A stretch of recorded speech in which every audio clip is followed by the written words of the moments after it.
increasing the pace, so I just have mental compatibility with you, and then I start adjusting my pace.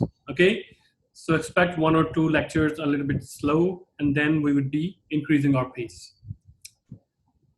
Okay, so our first chapter would be basically setting up the international financial environment. So number one, since we are talking about international finance, so expect that there is one company who is dealing with other companies as well, right? So that's why we would be talking about the MNCs. So I'm not going into the detail of MNC, that is the introduction to business stuff.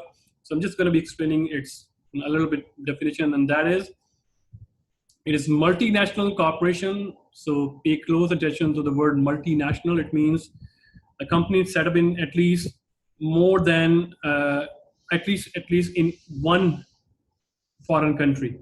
So we have a home country in which its head office is situated, like the Apple company. Its head office is in the Silicon Valley, California, right? But it has its companies in China, also in Korea, in other countries as well, right? So that company is called multinational company, MNC.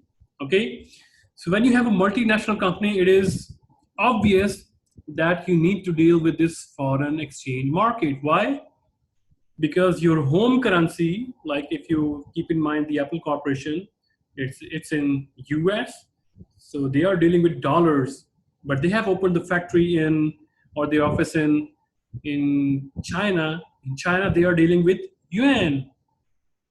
In European market, they are dealing with euro.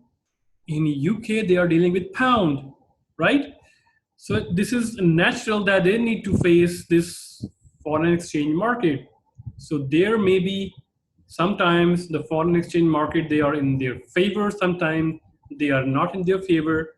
So maybe they earn a huge profits in China, but when they convert their profits and revert their remittance or revert the profits to the head office, due to this foreign exchange market, what happened?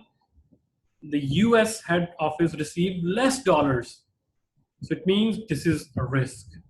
So we'll talk about that whenever we deal with the operations of multinational or MNC, we have to deal with the risk of financial markets as well, right? Especially the exchange market. How it is going to be, affecting our decision. Number one, exporting and importing. So if you are exporting, for example, from China, you are sending Apple mobile phones to all over the world, you are dealing with exports, right? So you set a price over there. When the price is converting to the other countries, maybe you have set it out that, okay, I have to pay $1,000, but in China, due to the appreciation of Chinese yuan, what happened? Now the market is disturbed. Now you have to pay more dollars. Now the prices of Apple mobile phone rises to from $1,000 to $1,200 or maybe $1,100, right? Plus subsidiaries, they are remitting their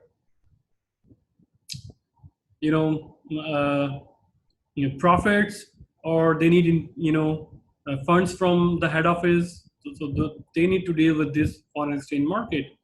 Plus, third one is your investment and financing. What if the Apple Corporation wants to open the whole factory in India as well? So first of all, they need to make a feasible feasibility, and they need to have a cost and benefit analysis. And they found out that, okay, we need only $1 million to set up a factory over there. Turned out to be due to this foreign exchange market. What happened? The currency appreciated, your dollar depreciated. So you invested not just 1 million, you invested over there 1.5 million. So how this happened? This one currency increases, other country decreases, so how we need to pay more. So we'll talk about, there are some formulas, there's some logical concepts over there. So don't worry about that. We will be calculating in our coming lectures. We will be calculating a lot of stuff over there. Okay? So don't just worry about that. Just understand that how, right now, understand that how this, the company who want to expand in foreign countries, in other countries, or who want to buy raw material from other countries, right? Or those who already set up their, offices or factories in other countries, how they are affected by foreign exchange, right? So we will be talking about in this course extensively. Okay, just I'm setting the pace. So if you have any question, please you can ask. Hello, Mr. Jamal, or hello, sir. I don't understand this point. Please repeat. Okay, you can always stop me, interrupt the class, and can say that. Okay, sir, I don't understand that one. Okay, this kind of interruption, I like that, and I appreciate that. I will consider it as your class participation and engagement. Okay. Okay, so I'm sure you have already studied the concept of centralized management and decentralized management. So the management style of MNCs, there are centralized and there are decentralized. So what do we mean by centralized? It means there is a head office and all the offices or factories in other countries, they wait decisions from the home country. Okay, they are waiting that, okay, if we hire 10 people, so approval is coming from US. Okay, for example, Tesla is investing heavily in China. So if Tesla management is centralized, and if Tesla want to hire employees or want to buy something, then they need to, make an order and make an, document and send it to the head office in US and wait for the approval. So this kind of stuff is called centralized, in which the operations or the management is controlled by a centralized head office, right? So you see here the financial management managers of the parent company, and we have two companies, subsidiary A and B in other countries. So they are sending their instruction to both. They are also sending their instruction to the inventory manager of the B subsidiary, also the financing department, also the capital expenditure department, and also similarly with the A subsidiary, right?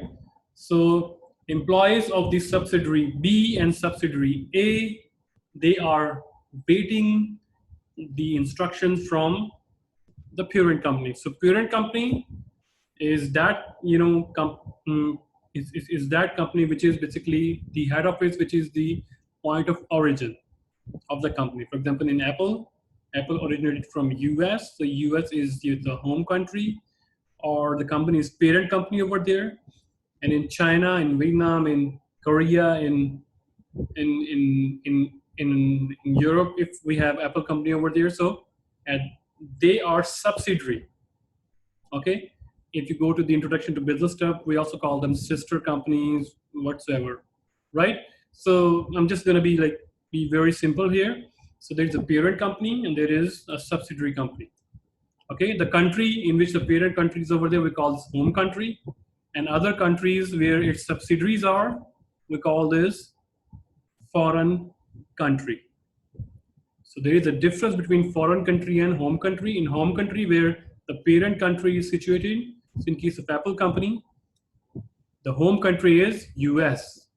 The foreign country is China. Even if you are in China, the home country for Apple is US company. Understand that? Okay, similarly to the decentralized management. So you see, subsidiary A have their own managers and they are deciding regarding the cash management, inventory, financing, and capital structure and capital expenditures, right? So in which the parent company have given the authority to the subsidiaries or their offices in the foreign country that you may decide which is best at the time. So there are pros and cons. So what do you think the benefits of decentralization? Anyone who can discuss? What are the benefits of decentralization?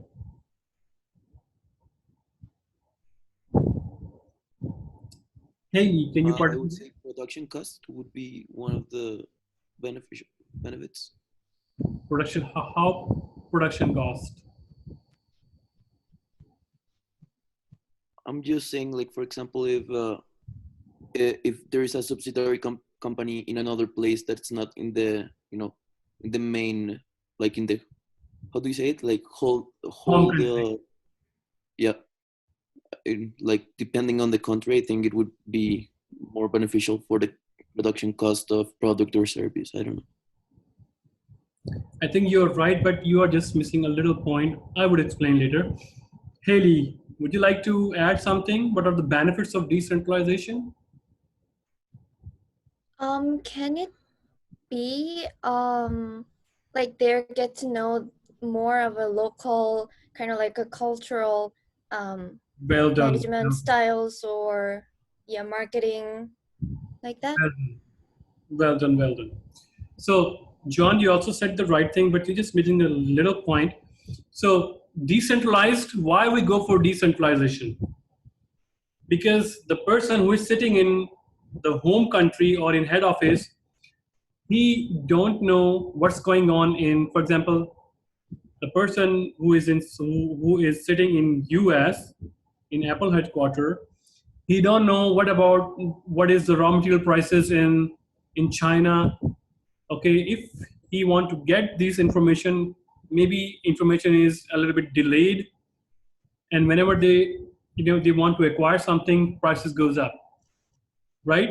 So they may have budgeting issues, so their forecast may not be accurate. Plus, like Haley said, there is difference in management structures. So the management structure in US is very different than the management structure in China. So if some of you guys already have some kind of internship or job in China, so it's they are opening to more participative, but in general sense, they are very authoritative style of management in China. So maybe there is a clash of management stuff over there. Plus, the locals knows the best market, right? So John, your point is that the time to make decisions is really shortened if you give authority to the foreign countries managers, right? If you make if you give authority to the foreign countries managers over there, then the time that it took place to make decision will be shortened, and they make very efficient decisions because they know the local culture very best, so they can hire best people. They can hire or they can purchase the raw material where it is very cheap over there. So due to that authority, of course your production cost going to be decreases, right? John, well done. And Haley, well done. Okay, so that's all the introduction of our, setting up the environment for international finance. So if you have any question, please do ask. If not, then we will be starting the official, chapter 2.